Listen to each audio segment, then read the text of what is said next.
আওয়ামী লীগের কার্যক্রম নিষিদ্ধ করায় সরকারকে সাধুবাদ জানিয়েছে ন্যাশনাল ডেমোক্রেটিক মুভমেন্ট এনডিএম। তবে জুলাই গণহত্যায় সম্পৃক্ত দলটির নেতাদের দ্রুত বিচারের দাবি তাদের। বৃহস্পতিবার বিকেলে রাজধানীর গুলশানে দলের চেয়ারম্যানের কার্যালয়ে সংবাদ সম্মেলনে এসব কথা বলেন উচ্চ পরিষদ সদস্য হুমায়ুন পারভেজ খান। দাবি করেন আওয়ামী লীগকে নিষিদ্ধ করতে ট্রাইব্যুনালে প্রথম রাজনৈতিক দল হিসেবে আবেদন করে এনডিএম। আগামী শনিবার গুলশানের লেকশোর হোটেলে অষ্টম প্রতিষ্ঠাবার্ষিকী উদযাপন করবে দলটি।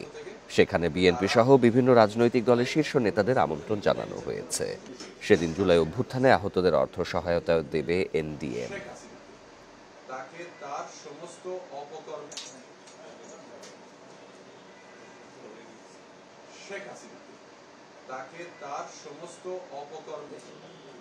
আওয়ামী লীগ তার হেলমেট বাহিনী, পেটোয়া বাহিনী দিয়ে এই সমস্ত অপকর্মগুলো করেছে।